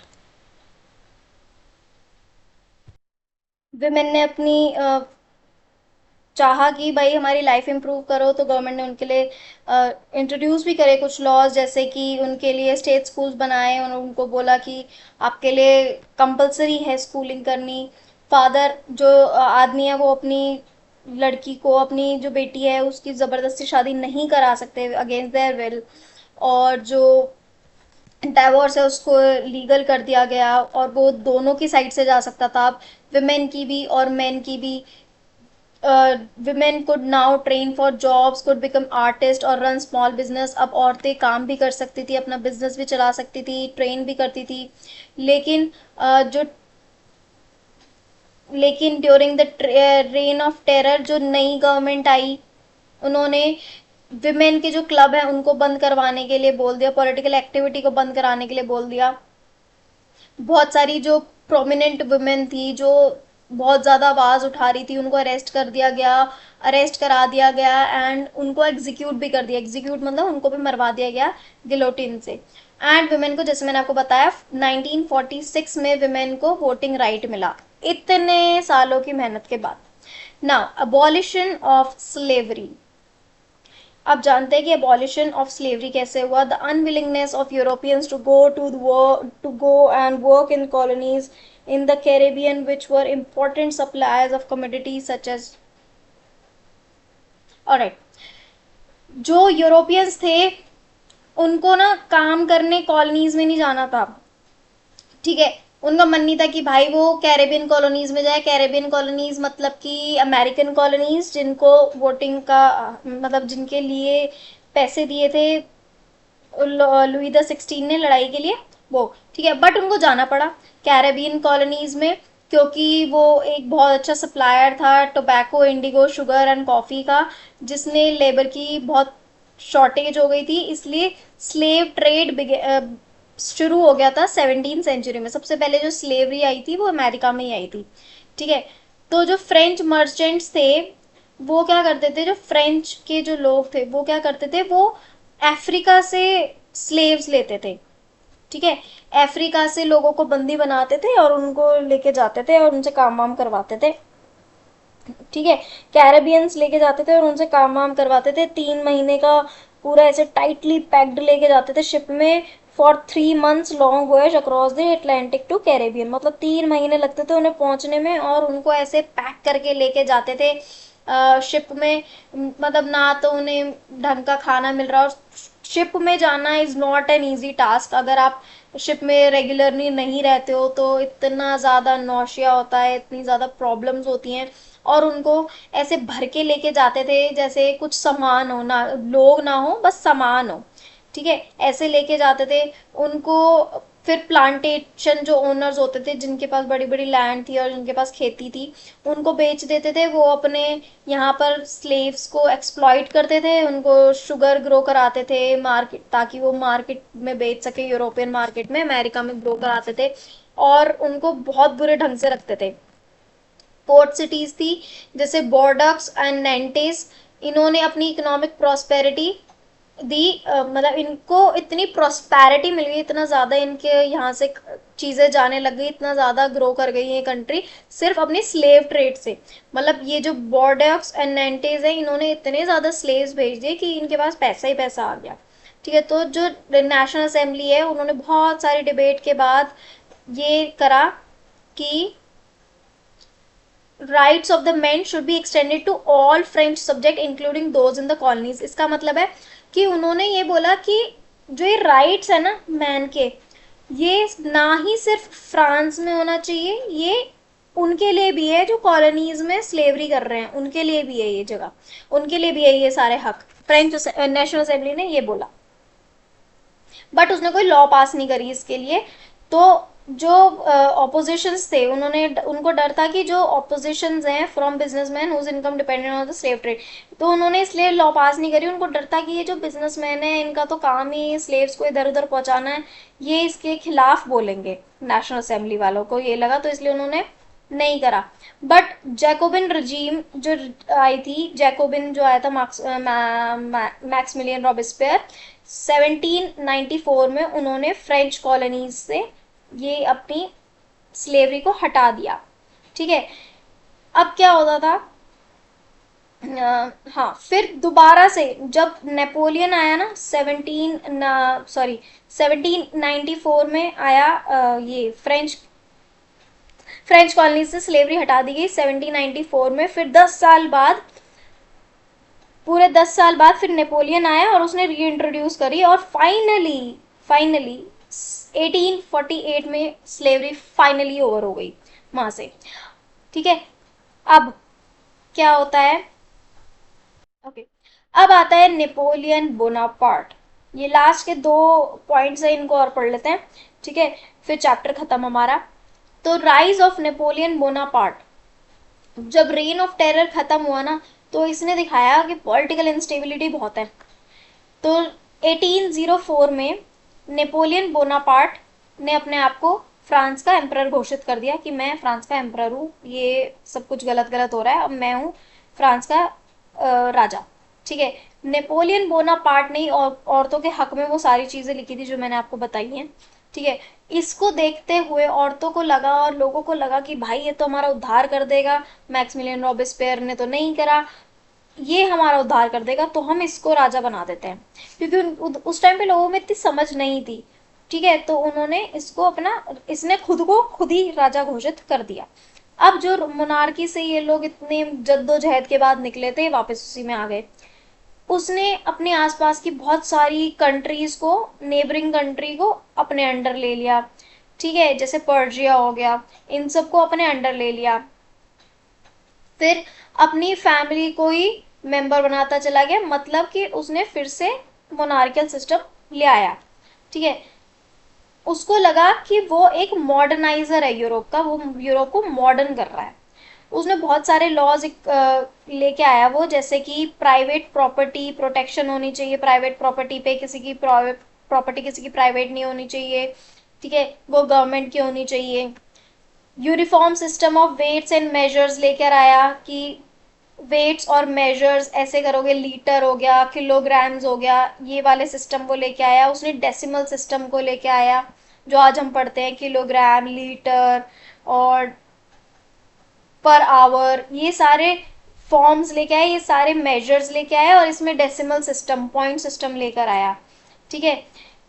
पहले तो नेपोलियन को सबने ऐसे लिबरेटर, फ्रीडम फाइटर, ये वो ऐसे सोचा, एंड देन जब उन्होंने देखा ना कि ये तो भाई सारी जो है कॉलोनीज को अपने अंडर ले रहा है, तो उसको फिर ये इन्वेडिंग फोर्स लगने लग गया नेपोलियन की जो आर्मी है ना, घुसती है दूसरे कंट्रीज में और अपने अंडर लेती है।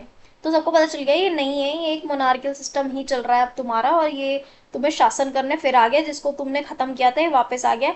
बट वो फाइनली डिफीट हुआ एट वाटरलू।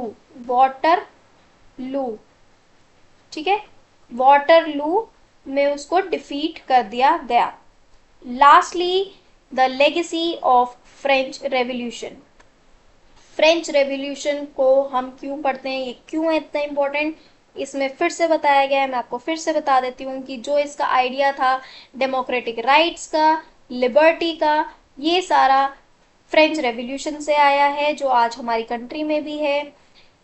ये पूरे फ्रांस में ही नहीं, मतलब कि पूरे यूरोप में था। 19 सेंचुरी में फ्यूडल सिस्टम को हटा दिया गया था, जमींदारी सिस्टम को बिल्कुल खत्म कर दिया गया था। और बाद में ये सिस्टम इंडियन रेवोल्यूशनरी स्ट्रगलर्स के लिए भी आया था, जिसमें टीपू सुल्तान और राजा राम मोहन रॉय भी इंक्लूडेड हैं।